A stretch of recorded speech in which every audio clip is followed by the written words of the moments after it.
cheveux naturels est une espèce rare. Nous sommes le seul peuple dont les femmes portent des cheveux de cadavres. Et cela, on devient comme des poubelles ambulantes. Des cheveux qui sont pris sur des cadavres en Inde, qu'on javelise un peu et qu'on porte. Et ça coûte cher d'ailleurs, et les hommes apparemment aiment ça. On a l'impression que pour être belle, la femme africaine, elle est obligée de devenir artificielle. Faux cheveux, faux ongles. Alors, mes chers frères et sœurs, bonjour. Mbote Nabilo partout Bozali. Est-ce que les femmes africaines doivent-elles porter des perruques, des cheveux des personnes décédées, les cheveux des femmes indiennes décédées? Est-ce que vous êtes dans l'obligation de continuer à porter de tels cheveux? Mes chers frères et sœurs dans le Seigneur, selon les Écritures, en dehors du sexe, la chevelure est la première marque de distinction entre l'homme et la femme. L'homme ne doit pas se couvrir la tête, puisqu'il est l'image et la gloire de Dieu. Tandis que la femme est la gloire de l'homme. La femme est faite pour être attirée. Mes chers frères et sœurs, nous allons, voilà, regardez par exemple ça.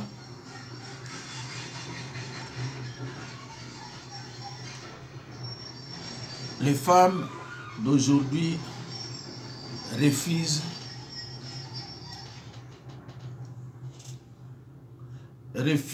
complètement.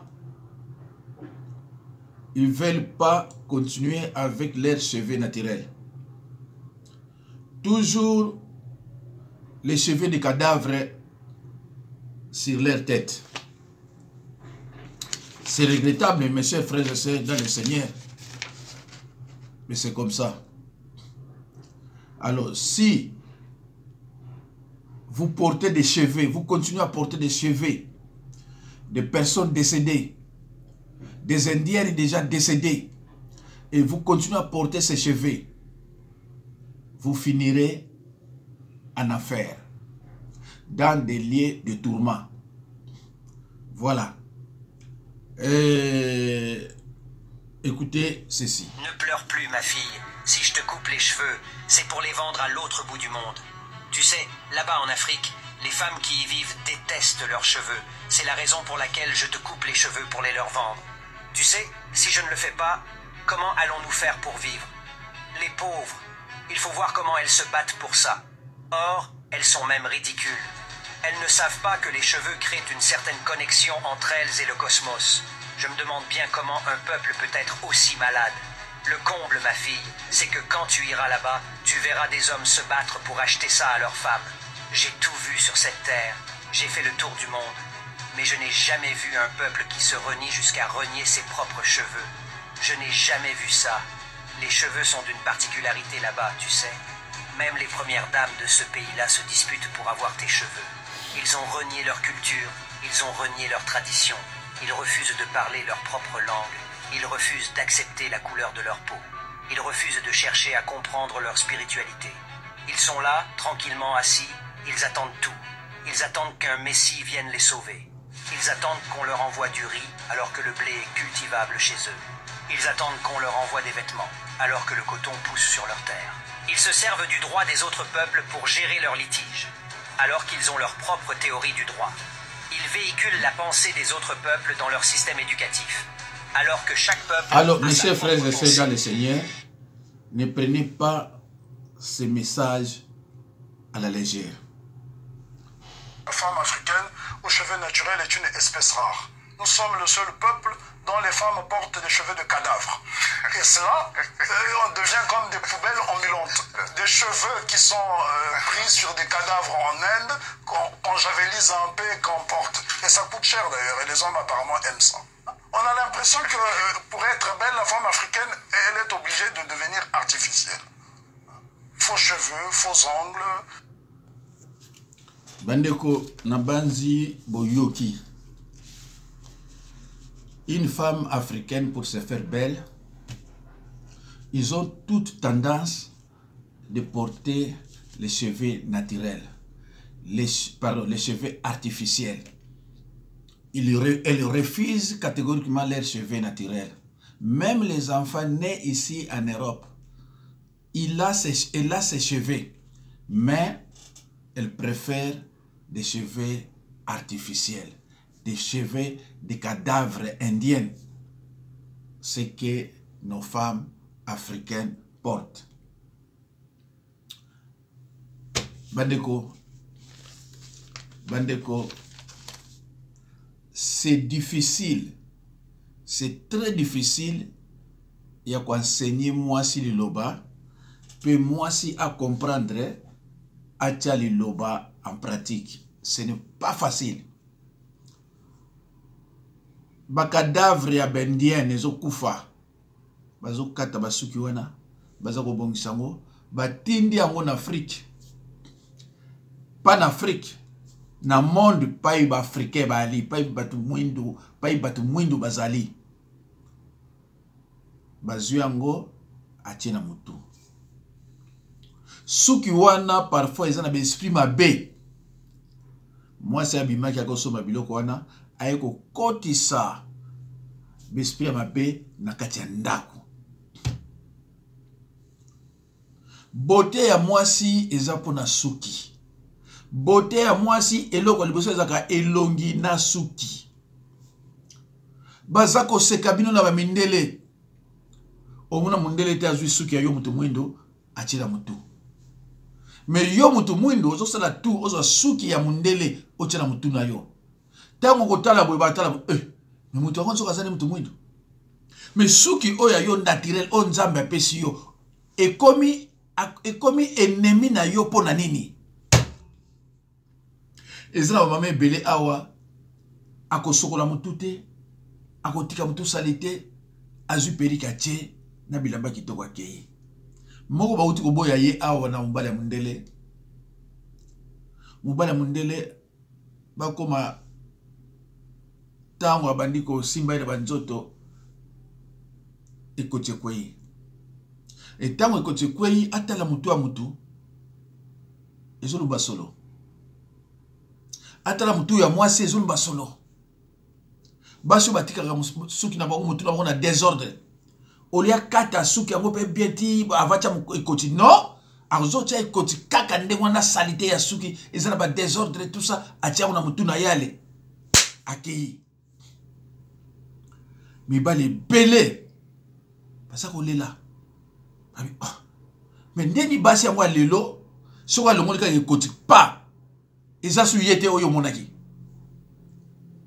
eza lisusu yete oyo monaki. Ok, ko zo suki ya cadavre yo kotsa ona ndako na besprit mabe ekiti na kati ya ndako ebandi ko turuma te bino ekomi noko mutu mabe tata leki mutu mabe kingandi mutu mabe o bandi ko luka bandoki ezali ti mutu ya kendaki kotia ba tatouage na nzoto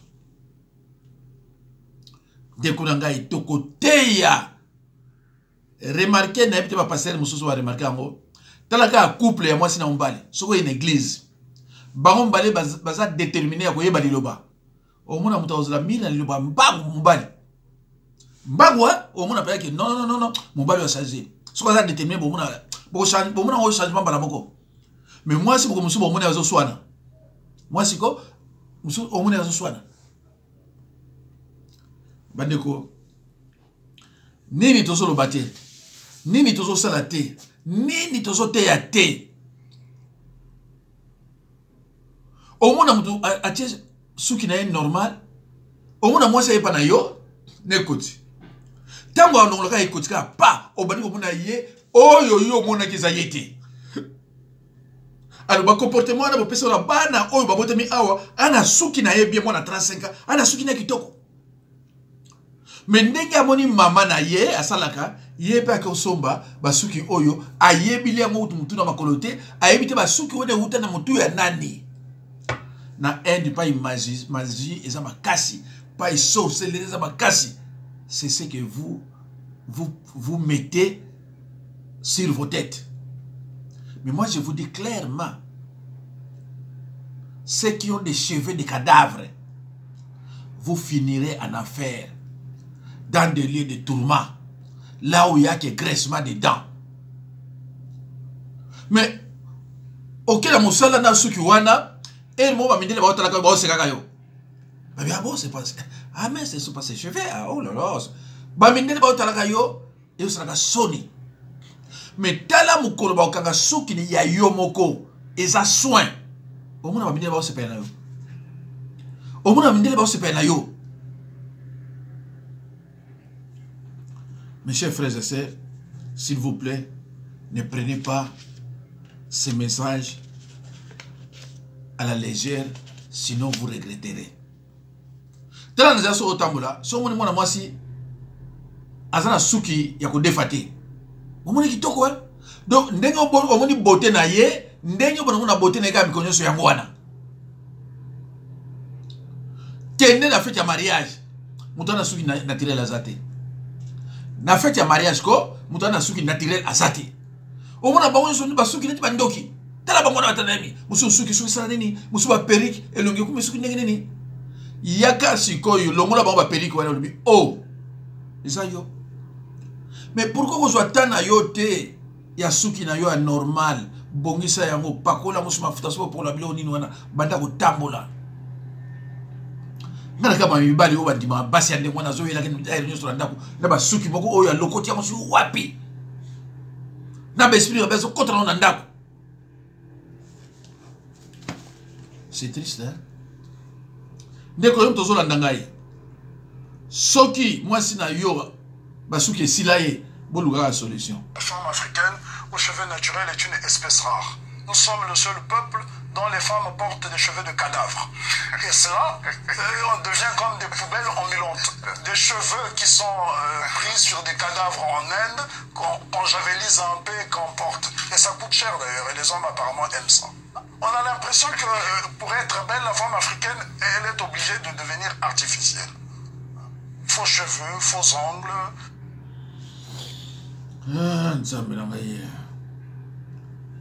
Ne pleure plus, ma fille. Si je te coupe les cheveux, c'est pour les vendre à l'autre bout du monde. Tu sais, là-bas en Afrique, les femmes qui y vivent détestent leurs cheveux. C'est la raison pour laquelle je te coupe les cheveux pour les leur vendre. Tu sais, si je ne le fais pas, comment allons-nous faire pour vivre? Les pauvres, il faut voir comment elles se battent pour ça. Or, elles sont même ridicules. Elles ne savent pas que les cheveux créent une certaine connexion entre elles et le cosmos. Je me demande bien comment un peuple peut être aussi malade. Le comble, ma fille, c'est que quand tu iras là-bas, tu verras des hommes se battre pour acheter ça à leurs femmes. J'ai tout vu sur cette terre, j'ai fait le tour du monde, mais je n'ai jamais vu un peuple qui se renie jusqu'à renier ses propres cheveux. Je n'ai jamais vu ça.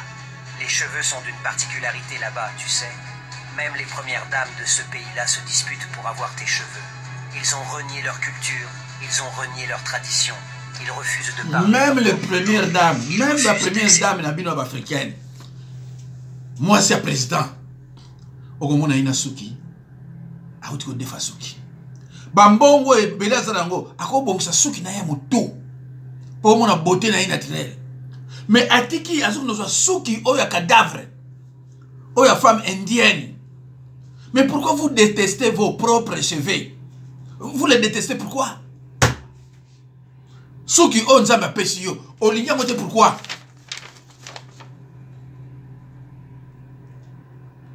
Mes chers frères et sœurs, je l'ai dit, selon les saintes écritures, en dehors du sexe, la chevelure est la première marque de distinction entre l'homme et la femme.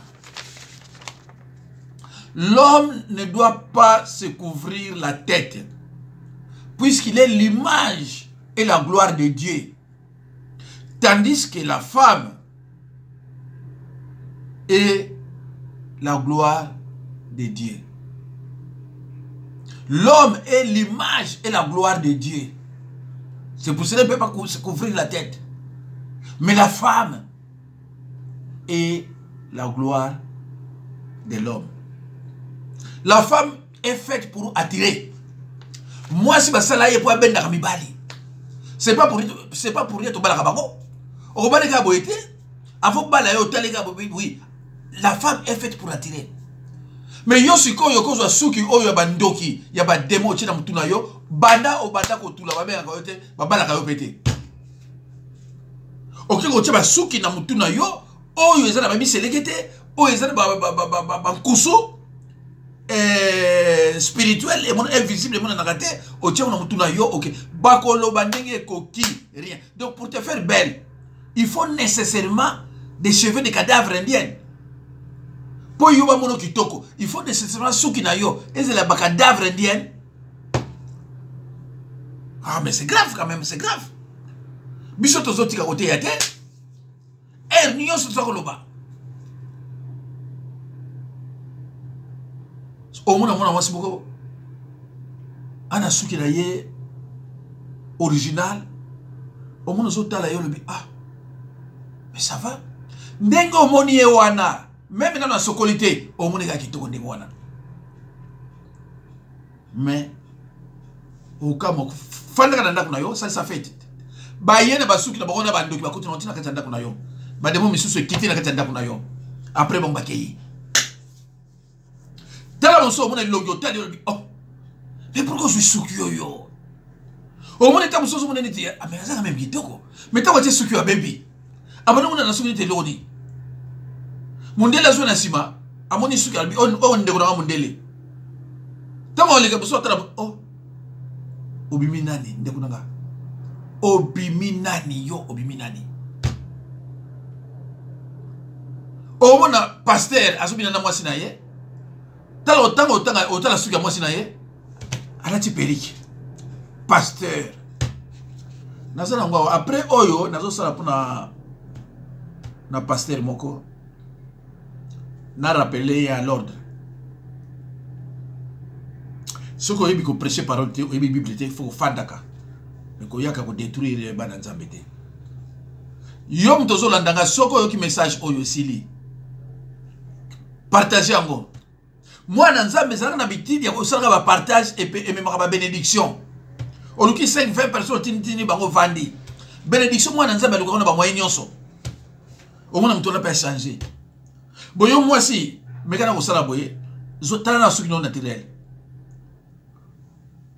tala kitata so mi mona ko sama beto za kitoko tala kitata ale zo suki ya démon zo suki ya mtu akufa tala nini na yo mota ngotala ngo community mtu ameli diamba eso so mona elonya mtu ameli diamba ngela. Vous avez remarqué que non. Mais comment namoni place mo boye batu oyo bataka propriété na balabala tango zo chaboye nzoka ne batu balata ba perique ba le kawana bango nyo so ba perique ko kwei ah ba we oh mais vous voyez là pourquoi vous voyez là avec brutalité avec précipitation ah ba we ah vous n'avez pas ça Pas dans na soki na ba ndoki ba demo indien na bengana yo quel est le mariage mon moi abota miyawa azobala na soki ba indien okotana mona moi moins de 30 ans 28 à 25 ans moi c'est kitoko mais na soki ba indien okena ngo wapi femme noire soka mutu boka sale loko ba bango nso mo c'est ça. Et biloko bandoki yamuta kinenge mbangu batu ba itini saka qui est biloko oyo ya batu solo en tout cas bandeko ngai nazala basuki yango ebele awa mosusu soko tali olbi mais non c'est incroyable comment mutako la boye hein comment mutako la boye sans suki wana revivre te. Ah, voilà. Pasteur botala prophète, botala moi sinaye.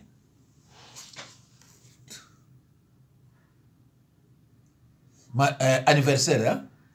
Botala moi sinaye. Kombo na ye nani? Prophète Ézéchias Mbuku. Hein? Prophète Ézéchias Mbuku.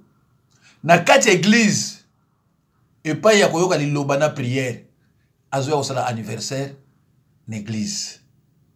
Tala moi c'est de près, ce qui est originalité, ce qui est artificiel. Hein? Ce qui est artificiel, prophète mtazo bina na église, na moi sinaye, na ce qui est artificiel. Oyo baïbi prophète oyo. Boyib saye, semaine on a bandi, et vous avez bitumba ni loba entre nganaye. Toko tika mutute, a continuer ko détruire bananzam. O bayebi bayebi seke pasteur ni na banza lobi semaine oyo, eza ya yonaye na liloba à se préparer. Voilà. Bananzambe na tiki bino oza na mato ya koyoka ayoka. Oya lingine koyoka te, mais à ça l'effort ayoka, c'est très important. Ba maladi mso ozwaka, ba problème mso ozwaka na ba vie na bino, mais c'est parce que bolingi koyoka te. Bible zo bana yoko ke na ocha tatouage te. Olingi koyoka te, mbangu na tatouage. Otiki makila kuna. Nini tozo lobate biso, nini tozo lobate. Mais vous avez cette liberté de s'aimer ce que vous voulez. Mais vous serez obligé de récolter ce que vous avez semé. Faites très attention parce que la semence, c'est la multiplication. Si vous semez une graine d'arachide, si vous semez une graine quelconque, vous ne récolterez pas la même graine, la petite graine que vous avez semée. La semence, c'est la multiplication. Oloningu bamoko, oko récolter 10, 15. Et belé, au moins on a une maladie et belé. Vous avez bandoki. Vous avez maladie ou vous pas écouté. Pour la rozanga koyoka, pour la roboya ko tchali le banzamba pratique. Or Jésus-Christ ne cesse de dire, ceux qui sont mes frères et sœurs, ce sont ceux qui écoutent la parole de Dieu et qui la mettent à pratique. Ndeko nanga tanga mingi Matthieu 7 24 à 27. Matthieu 7 24 à 27 écoutez yayo. Merci bananzambe, c'était le révérend Jacques Dinabanza. Merci, au revoir et à la prochaine.